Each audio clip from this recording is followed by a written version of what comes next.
Yeah, and the communication, yeah, we've been better in there, but it's kind of like, baseline, you know what I mean?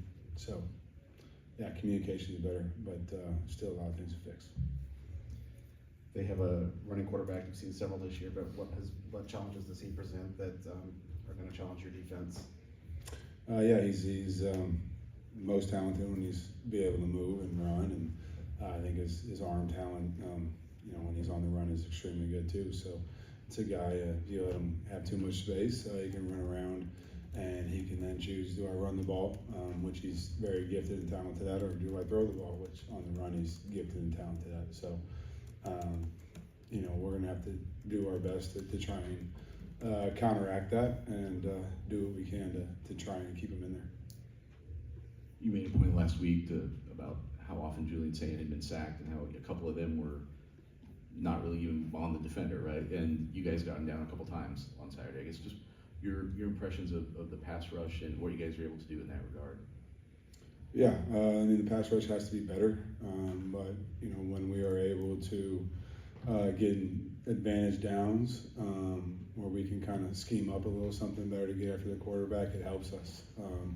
So we have to continue to be good on first down, second down, continue to be able to disguise in the back end and show different looks in the back end because when we all do things together, show a look, show a disguise, make the quarterback think something, maybe make them think there's not pressure when there is, and then all of a sudden, boom, everybody's there. It's a full defensive effort. It's a full defensive task. So yeah, I think our effort up front from pass rushers has improved. I think they're starting to understand what it requires, but it's still we got a long way to go. I know you guys are still substantially focused on the 2 games ahead, or the 1 game ahead even, as opposed to building for the future. But what are you seeing from this defensive line group right now that can maybe be a reason for a step up in success next season? I mean, we got pieces there. There's building blocks there. There's guys that are in that room that we feel like could be leaders with more experience, with more confidence in themselves. But that comes with time. That comes with age. That comes with being around the team more and being around the guys more.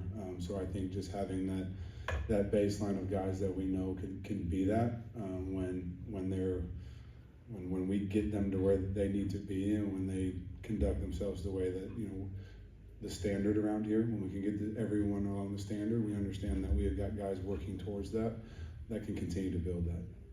It seems to be the position group on this team, especially on the defense, where there's been the most turnover, maybe just sort of organically through competition this season as far as the top of the depth chart. Is that how you saw it, that some of these young guys who now have pushed their way to the top, that just sort of happened through what you saw in practice? Yeah, it's production and it's practice, right?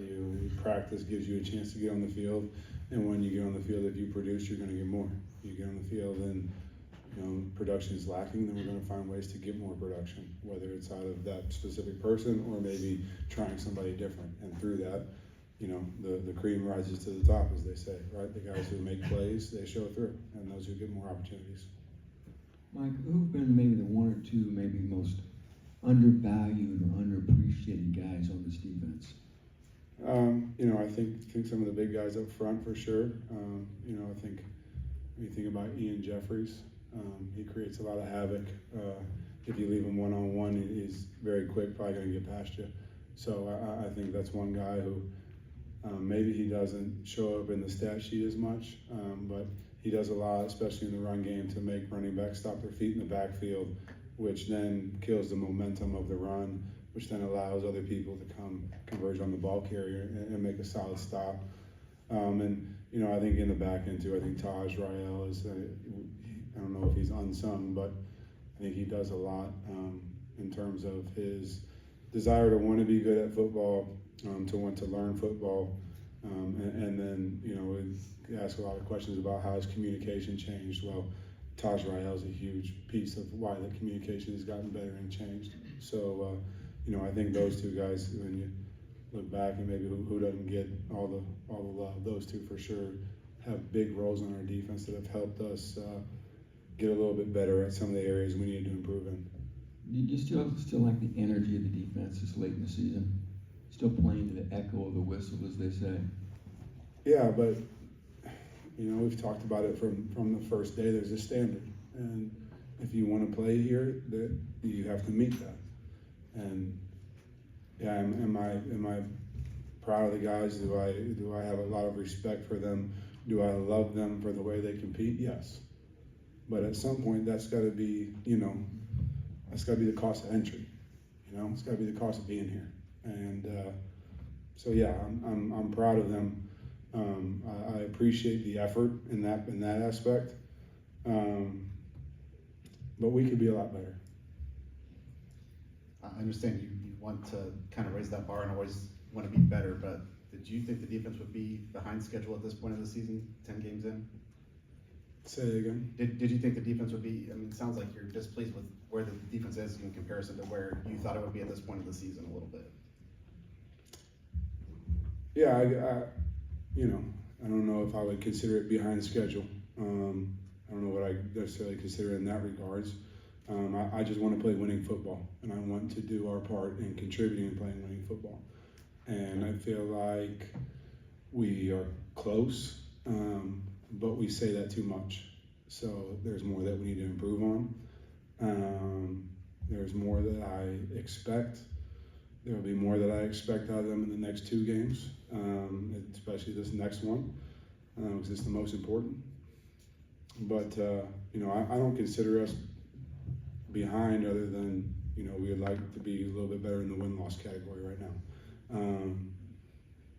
So I hope that answers your question, but I don't think we're necessarily behind. I don't think I had an expectation of where we would be, where we wouldn't be. I have the expectation for the players that come in the defensive room and what I know they're capable of and what I know we could be doing. And I guess that's what I expect. More question for Coach Scherer?